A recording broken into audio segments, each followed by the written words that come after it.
नमस्कार विद्यार्थी मित्रांनो, तुमचं स्वागत आहे माझ्या बी द बेस्ट या यूट्यूब चॅनलवर. आज आपण क्लास 6 सब्जेक्ट इंग्लिश यामधील 4.2 मोलाइस कॅथोनी हा लेसन बघणार आहोत. या लेसनचं एक्सप्लेनेशन आपण आधीच्या व्हिडिओमध्ये बघितलेलं आहे. त्याचे पार्ट 1 आणि पार्ट 2 जर तुम्ही बघितलं नसेल तर ते बघून घ्या. आणि या पार्टमध्ये आपण या एपिसोडमध्ये आपण याचे सॉल्व्ड क्वेश्चन आन्सर्स बघणार आहोत. आपण पॉइंटर्सकडे वळण्याआधी जर तुम्ही माझ्या व्हिडिओला लाईक, शेअर आणि सबस्क्राईब केलं नसेल तर जरूर करा, जेणेकरून नवीन येणारे अपडेट्स तुम्हाला मिळत राहतील. तर चला आता आपण पॉइंटर्सकडे वळूया. Question first, underline the words you find difficult in the story. आता हा पहिला क्वेश्चन आहे, त्याच्यामधले सब क्वेश्चन्स कोणते आहेत, म्हणजे आपल्याला तुम्हाला डिफिकल्ट वर्ड्स कोणते आहेत त्याला अंडरलाईन तुम्हाला करायचं आहे. त्यातला first question A, try to guess their meaning from the context. म्हणजे तुम्हाला जे वर्ड्स कठीण जातात आहेत त्यांचे मीनिंग तुम्ही फाइंड आउट करण्याचा प्रयत्न करा. Then second B, list 10 of the words you find difficult. असे कोणते 10 वर्ड्स आहेत, कोणते 10 वर्ड्स आहेत जे तुम्हाला डिफिकल्ट जातात. Look them up in a dictionary. त्यांना तुम्ही डिक्शनरीमध्ये शोधा and present the meaning in the classroom. आणि त्याचं मीनिंग, त्या डिफिकल्ट वर्ड्सचे मीनिंग तुम्हाला क्लासरूममध्ये सांगायचे आहेत, की मी या वर्ड्सचे मीनिंग इथे इथे डिक्शनरीमधले शोधलेले आहेत आणि याचे मीनिंग हे हे आहेत. ठीक आहे. आणि सी नंबरची ॲक्टिव्हिटी आहे, form groups of 5 to 8 and compare the list of difficult words and their meaning. आता ही ॲक्टिव्हिटी तुम्हाला ग्रुपमध्ये करायची आहे. 5 ते 8 मुलांचा तुम्हाला ग्रुप करायचा आहे आणि तुमचे प्रत्येकाने काढलेले डिफिकल्ट वर्ड्स आहेत त्यांची कंपॅरिझन करायची आणि त्यांचे मीनिंग तुमचे जुळतात आहे का? तुम्ही वेगवेगळ्यांनी सगळ्यांनी डिफिकल्ट वर्ड्स काढलेले आहेत, त्यांचं कंपेअर करायचं आहे आणि जे कंपेअर केलेले असतील, जे एकसारखे वर्ड्स असतील, त्यांचे मीनिंग तुमचे जुळतात आहे का ते बघायचं आहे. List the words whose meanings are not clear to the group and ask your teacher's help. आता असे काही वर्ड्स असू शकतात की ज्यांचं मीनिंग तुम्हाला मिळालं नसेल, जे तुम्हाला अवघड जात असतील, तर अशा वर्ड्सची मीनिंग तुम्ही आपल्या टीचर्सला विचारू शकता. तर ही फर्स्ट नंबरची ॲक्टिव्हिटी आहे, ती तुम्हाला सेल्फ करायची होती, म्हणून इथे एक्सप्लेनेशन दिलेलं नाही. आता आपण जाऊया सेकंड नंबरचा question, find answers to the following questions from the passage. म्हणजे पॅसेजमधून आपल्याला खालील दिलेल्या क्वेश्चन्सचे आन्सर्स फाइंड आउट करायचे आहेत. आपला फर्स्ट क्वेश्चन आहे, what terrible sight did Payeng Molai see. Payeng मोलाईनी कोणतं भयानकचं दृश्य बघितलं होतं? तर answer, Molai saw thousands of snakes lay dead on one of the sandbars. म्हणजे असे हजारोशे स्नेक्स मरून पडलेले होते सँडबार्सवर, हे त्यांनी बघितलं होतं. देन सेकंड क्वेश्चन आहे, what did many of forest department people and village elders advise. म्हणजे फॉरेस्ट डिपार्टमेंटमधल्या लोकांनी आणि गावातील मोठ्या लोकांनी मोलाईला कोणता ॲडवाईस दिला होता? Answer, many of forest department people and village elders advised him not to waste his time in growing trees. म्हणजे त्यांनी ॲडवाईस दिला होता की तू ट्रीज सँडबार्डवर वाढवण्यासाठी जे प्रयत्न करतो आहे त्याच्यासाठी आपले टाइम वेस्ट करू नको. देन थर्ड क्वेश्चन आहे, what trees did Molai plant at the beginning. सुरुवातीला त्यांनी कोणतं प्लांटेशन केलं होतं? At the beginning Molai planted bamboo. म्हणजे सुरुवातीला कोणतं प्लांट त्यांनी केलं होतं? बांबूचं प्लांटेशन केलं होतं. देन फोर्थ क्वेश्चन आहे, apart from the saplings what else did Molai carry to the island. म्हणजे फक्त सॅपलिंग्स म्हणजे छोट्याशा रोपट्यांच्या शिवाय त्यांनी आणखीन त्या आयलँडवर काय काय आणलं होतं? तर answer, apart from the saplings Molai carried to the island good soil, heaps of ants and different types of plants. म्हणजेच त्यांनी काय काय आणलं होतं की स्वतः म्हणजे प्लांट्सचे आणलेच होते, पण चांगली मातीसुद्धा आणली होती आणि अँड्सचे हिप आपण बघितलं होतं आणि डिफरंट टाइप्स ऑफ ट्रीज पण त्यांनी आणलेले होते. Then question number 5, what other things came to the island with the trees. म्हणजे आता ट्रीज सोबत आता आणखीन कोणत्या कोणत्या वस्तू, कोणत्या कोणत्या गोष्टी तिथे यायला लागल्या होत्या त्या आयलँडवर. म्हणजे जेव्हा ट्रीज पूर्णपणे ग्रोथ झाले होते, तिथे जंगल तयार व्हायला लागलं, तर आता काय काय यायला लागलं होतं? Answer, with the trees came along birds, insects and animals, many more seeds and different form of life to the land. म्हणजे तिथे बर्ड्स, इन्सेक्ट्स, ॲनिमल्स सुद्धा यायला लागले होते आणि त्यांच्यासोबत जे सीड्स म्हणजे वेगवेगळ्या प्रकारचे सीड्स ते सुद्धा आणल्या जात होते. देन 6 नंबरचा क्वेश्चन आहे, how much area does Molai Kathoni cover today? म्हणजे आज मोलाई कॅथोनीनी आपलं जंगलचा एरिया किती कव्हर केला होता? तर today Molai Kathoni covers in area of nearly 1500 acres म्हणजे जवळपास 1500 एकर इतक्या एरियामध्ये त्यांनी प्लांटेशन केलं होतं. Then 7th, what do the elephant visits show? आता एलिफंट्स तिथे येत होते म्हणजे याचं काय कारण असावं? काय अर्थ मिळतो आपल्याला? The elephant visit shows that the whole forest is a very good condition, well grown now. म्हणजे जेव्हा तिथे एलिफंट व्हिजिट्स करायला लागले याच्यावरून हे लक्षात येतं की आता ते ॲनिमल्ससाठी, बर्ड्ससाठी हे हेल्दी जंगल तयार झालं होतं आणि ते चांगल्या कंडिशनमध्ये आहे हे आपल्याला लक्षात येत होतं. देन 8 नंबरचा क्वेश्चन, व्हॉट हार्डशिप डिड मोलाई सफर ऑन द आयलँड? मग आता त्याला कोणते-कोणते प्रयत्न करावे लागले, कोणते-कोणते गोष्टींना सामोरं जावं लागत होतं. त्यांच्यासमोर संकटं आली होती ना, ती कोणती होती? मोलाई suffered the hardship like heavy rains, then scorching heat, the opposition from the people, then stealing from the forest and killing by the poachers. म्हणजेच त्याला पावसाचा, देन कडक उन्हाळत्या तळपत्या उन्हाळ्याचा पण त्यांना त्रास सोसावा लागला.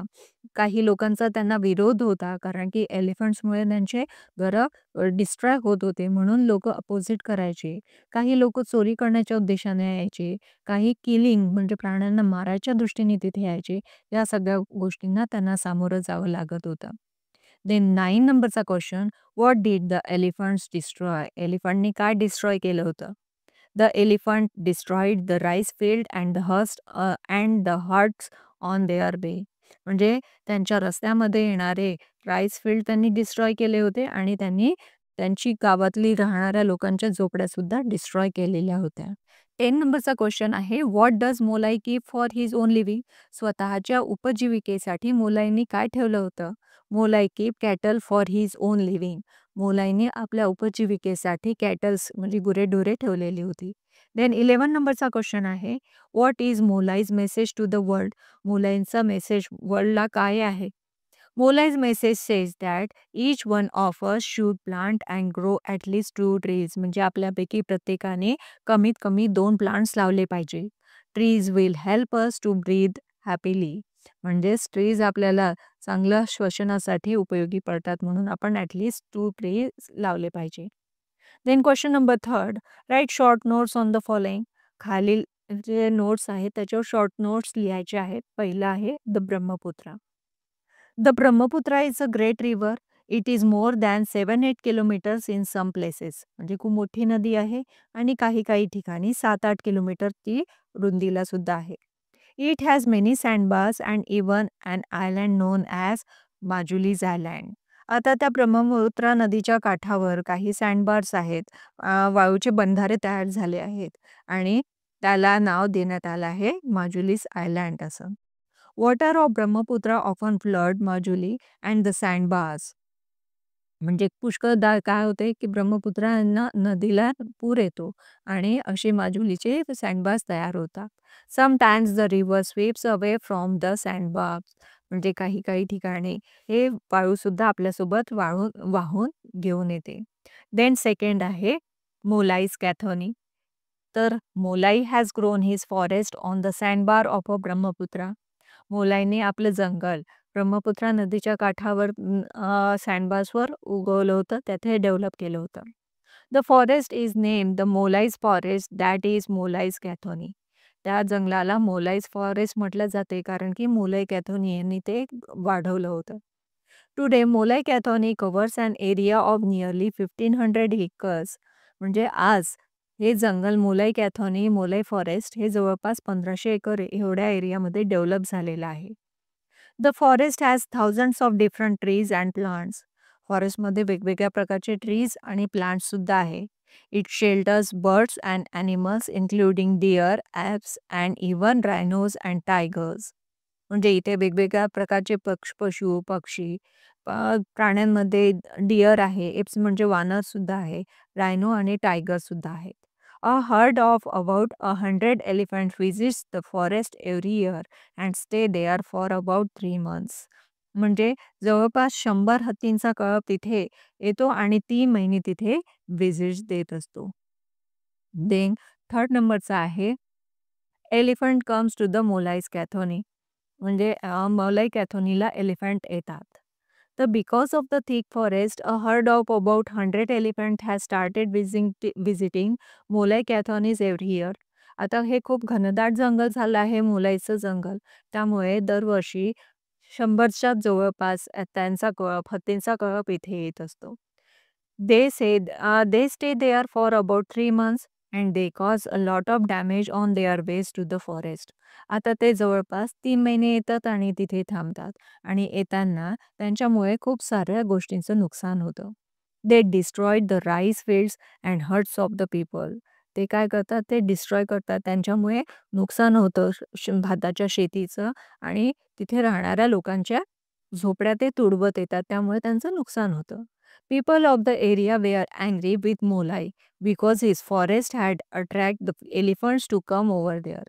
आता तिथे जाणारे राहणारे लोक नक्कीच मोलाईवर रागावले कारण की त्यांच्यामुळे त्यांचं घराचं शेतीचं नुकसान व्हायला लागलं.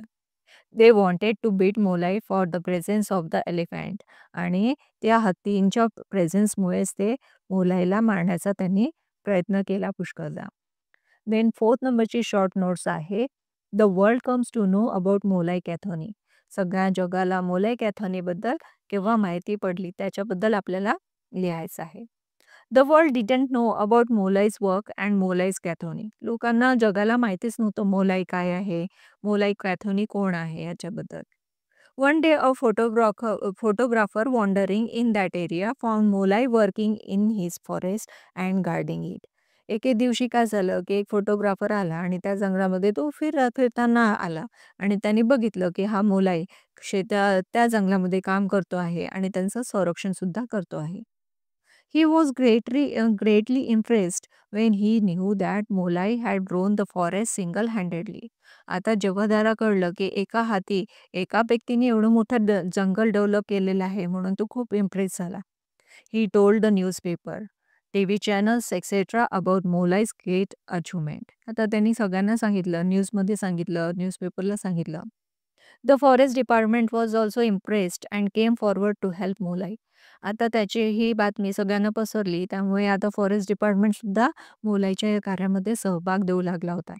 The government praised his work and honoured him with the prestigious Padma Shri award. आणि आपल्या गव्हर्नमेंटनी, आपल्या सरकारने त्यांना पद्मश्री अवॉर्ड या मोठ्या अवॉर्डने त्यांना सन्मानित केलं होतं. Then question number 4, copy the questions from Zado Piang's Molai in good handwriting and display them in your classroom. म्हणजे आता मोलाईने जे व्यक्त केलेले आहे सुंदर हस्ताक्षरात लिहायचं आहे आणि आपल्या क्लासमध्ये ते प्रेझेंट करायचं आहे. Then prepare posters on plant at least 2 trees each. म्हणजे एक पोस्टर तयार करायचं आहे जिथे तुम्हाला प्लांट ॲट लीस्ट 2 ट्रीज याच्यावर पोस्टर तयार करायचं आहे. देन क्वेश्चन नंबर 6 आहे find the names and location at least 10 different trees in your surroundings. आपल्या एरियामध्ये जे 10 वेगवेगळ्या प्रकारची झाडे आहेत त्यांच्याविषयी 2-2 ओळीमध्ये आपल्याला माहिती लिहायची आहे. Write 1 or 2 lines about each of them. ठीक आहे. तर पहिला आहे neem tree. Neem trees are found in a large numbers in our areas. मोठ्या प्रमाणात आपल्या एरियामध्ये नीम ट्री आढळतो. It has medical value and it increase ground water level. म्हणजे मेडिकल व्हॅल्यू सुद्धा आहे त्याची आणि ग्राउंडमधले जमिनीमधील पाण्याची लेवल सुद्धा वाढवते. दुसरा आहे teak. A teak wood trees are mostly found in jungle areas and it provides the best wood for furniture. हे मोस्टली जंगलामध्ये आढळतात आणि फर्निचरसाठी या टीक वूडचा यूज केला जातो. थर्ड आहे mangoes. Mango trees are found everywhere. They provide different types of juice and tasty mangoes. आता आपल्याला मँगोबद्दल माहितीच आहे. सगळीकडे दिसतात आणि आपल्याला मँगोज खायला आवडतात. Green raw mangoes are use for making pickle. आता जे कच्चे आंबे असतात त्यांचा आपण लोणच्यासाठी यूज करतो. देन फोर्थ आहे oranges. Orange trees are found mostly in Vidarbha. विदर्भामध्ये जास्त महत्वाचं आढळतं, महत्व करून. The fruit looks like attractive and tasty. I mean orange juice is popular drink in a समर.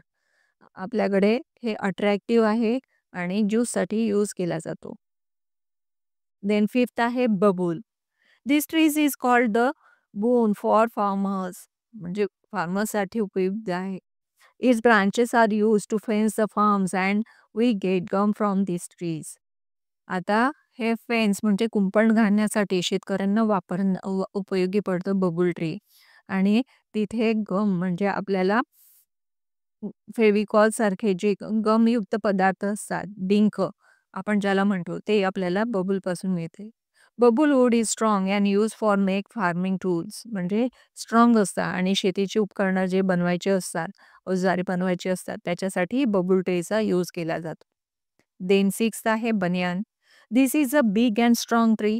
मोठं असते आणि स्ट्रॉंग ट्री असते. It lives for many years. In our area it is considered as a scared trees and the women and girls worship the tree on Vat Purnima. म्हणजे खूप भव्य असं मोठं tree असतो बनियान ट्री, वडाचं झाड. आणि वटपौर्णिमेला मुली बायका यांची पूजा करतात. 7 नंबर आहे peepal. This tree has religious importance. धार्मिक महत्व आहे याला. It is big in size and provide shades to living beings. साईजमध्ये मोठा असते आणि शेडसाठी यूज केले जाते. Coconut tree is called a nature's miracle. निसर्गाचा चमत्कारच म्हटलं जातं याला. It's each and every part is useful for us. या झाडाचा प्रत्येक पार्ट आपल्याला युजफुल असतो. Coconut water has nutritional content. म्हणजे आपल्याला न्यूट्रिशनियल कंटेंटसाठी कोकोनट ट्री युजफुल असतो. Then palash. Palash tree is known as the fire of the forest. Fire of forest म्हणून ओळखल्या जाते. It got this name because of the orange red flowers. त्याच्या फुलांमुळे त्यांना हे नाव मिळालं आहे. आणि during summer it sheds all green leaves and decorate itself with these bright colour flowers. म्हणजेच समरमध्ये याची सगळी पानं गळून जातात आणि हे फक्त फुलांमुळे त्याचे अट्रॅक्टिव्ह झाड वाटतं. देन 10 आहे tamarind tree. Tamarind tree is a huge and strong tree. खूप मोठं आणि मजबूत झाड असतं. Its wood is use for making various useful things. त्याचं लाकूड पुष्कळशा वस्तू तयार करण्यासाठी यूज केले जाते. Its fruit tamarind has a permanent place in the Indian kitchen. Indian किचनमध्ये टॅमॅरिंड म्हणजे चिंचेचा यूज केला जातो. Its extreme sour taste add special flavour to Indian dishes. त्याची आंबट चव स्पेशल डिशेसमध्ये युजफुल होते. देन क्वेश्चन नंबर 7 आहे. Imagine the following situation and write simple speeches or dialogue with the help of the passage. आता आपल्याला खाली काही पॉइंट्स दिलेले आहेत. त्यामधील आपल्याला इमॅजिन करून आपले स्पीचेस तिथे लिहायचे आहे. तर सगळ्या पॉइंट्स आपल्याला लिहायचे नाही. त्यापैकी कुठलेही 2 आपल्याला लिहिले तरी चालतील. इथे 2 मी फर्स्ट दिलेले आहेत, ते तुम्ही बघून घ्या. फर्स्ट आहे Molai's talk to himself after he sees the dead snake. And B नंबरचा आहे Molai's talk to the forest department and people around his wish. या 2 टॉपिकवर इन्फॉर्मेशन दिलेली आहे. तुम्ही तुमच्या मनाने आणखीनही कोणतेही डायलॉग तुम्हाला वाटत असतील तर ते लिहू शकता. इथे आपली पॉइंटर्स ही एक्सरसाइज इथे कंप्लीट झालेली आहे. मला आशा आहे तुम्हाला सगळं समजलं असेल. Thank you.